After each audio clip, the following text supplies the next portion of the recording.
Hello सखीज किचनमध्ये तुम्हा सर्वांचं खूप खूप स्वागत। आज मी पारंपरिक आणि साध्या सोप्या पद्धतीने झटपट होणारी तांदळाची खीर बनवणार आहे। तांदळाची ही खीर खूप पौष्टिक आणि चविष्ट असते। आमच्याकडे अशी ही खीर नेहमीच बनते।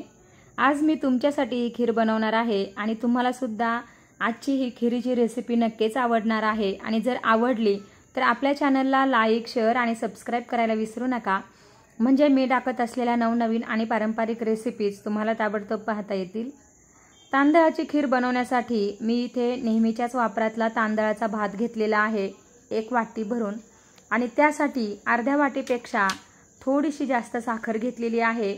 आणि साखरेमध्ये 5 ते 6 हिरव्या वेलचीचे दाणे, थोडीशी बडीशेप, सुंठपूड आणि एक छोटासा तुकडा जायफळाचा घालून सगळ्या साखरेची पावडर करून घेतलेली आहे।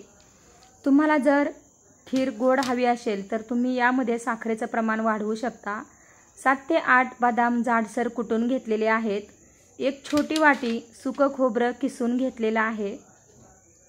2 चमचे भरून साजूक तूप घेतलेलं आहे। खीरीसाठी मी इथे अर्धा लिटर दूध घेतलेलं आहे। गरम करून घ्यायचं आणि नंतर पुन्हा कोमट करून घ्यायचं। साईसहित दूध घालायचं। भात घालून घ्यायचा आहे मिक्सरच्या भांड्यात अगोदर, आणि घेतलेल्या दुधापैकी अर्ध दूध घालून घ्यायचं आणि मिक्सरमध्ये रवाळ असं फिरवून घ्यायचं आहे। खूप जाडही ठेवायचं नाही किंवा खूप बारीक पेस्ट नाही करायची, तर रवाळ असं फिरवून घ्यायचं आणि व्यवस्थित मिक्स करून घ्यायचं आहे। आणि आता बाकीचं सुद्धा दूध घालून घ्यायचं। सुरुवातीला तुम्हाला हे मिश्रण पातळ वाटत असेल, मात्र जसजशी खीर शिजत जाते तसतशी ती घट्ट होत जाते, त्यामुळे यावेळी हे मिश्रण पातळच हवं आहे। आणि आपण इथे नेहमीच्या वापरातला भात घेतलेला आहे, जास्त शिजलेला भात नाही घेतला। ही खीर बनवण्यासाठी वेगळी अशी काही तयारी करावी लागत नाही, तर नेहमीच्याच भातातला थोडासा भात घेऊन ही खीर अगदी झटपट बनवता येते आणि अगदी कमीत कमी घरातच उपलब्ध असलेल्या साहित्यात ही खीर बनते आणि खूप पौष्टिक होते, चविष्ट होते। खीर व्यवस्थित 2 ते 3 मिनिट चांगली शिजवून घ्यायची आहे उकळी आल्यानंतर, आणि नंतरच बाकीचं साहित्य टाकायचं आहे। खीर आपली उकळायला लागलेली आहे आणि 2 ते 3 मिनिट झालेले आहेत। आता यामध्ये साखर घालून घ्यायची आणि साखरेमध्येच आपण सुंठ, बडीशेप, वेलची आणि थोडंसं जायफळ घालून घेतलेलं आहे, त्यामुळे ही खीर खूप छान होते चवीला। पुन्हा एकदा खीरीला व्यवस्थित उकळी येऊ द्यायची आहे आणि नंतरच खोबरं घालून घ्यायचं आहे। मी सुकं खोबरं घेतलेलं आहे।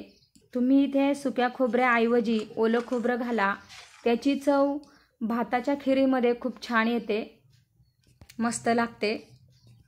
किंवा तुम्ही ओल्या खोबऱ्याचे कापसुद्धा घालू शकता छोटे छोटे। मी आता खोबरं घालून घेतलेलं आहे आणि व्यवस्थित मिक्स करून घ्यायचं। अगदी 10 ते 12 मिनिटात आपली ही खीर तयार होते, कारण आपण इथे भात वापरलेला आहे, त्यामुळे जास्त शिजण्याची गरज नाही। आपली ही खीर अगदी घट्टसर होत चाललेली आहे आणि खूप छान झालेली आहे, मस्त झाली। आता यामध्ये बदामाची जी पावडर आहे जाडसर करून घेतलेली ती घालून घ्यायची।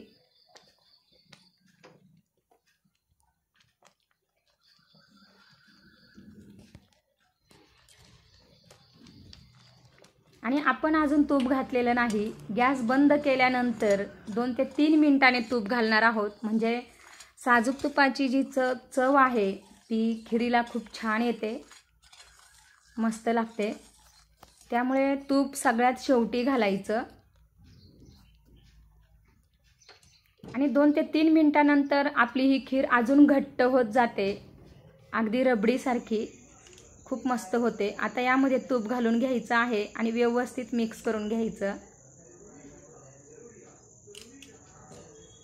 ही गरमागरम खीर चपातीसोबत किंवा पुरीसोबत खूप छान लागते, किंवा अशीही खाल्ली तरी छानच लागते, खूप मस्त लागते। अशी खीर सणासुदीला, पूजा अर्चांमध्ये किंवा घरी पाहुणे मंडळी आली असता आवर्जून केली जाते आणि या खिरीसाठी वेगळी तयारी लागत नाही। नेहमीच्याच भातातला थोडासा भात घेऊन झटपट ही खीर आपल्याला बनवता येते आणि ही खीर लहान मुलांना सुद्धा खूप आवडते। त्याच्यामुळे तुम्ही अशा पद्धतीची खीर नक्की बनवून बघा आणि कमेंटद्वारे कशी झाली ते सांगा आणि आपल्या चॅनलला लाईक, शेअर आणि सबस्क्राईब करा। Thank you.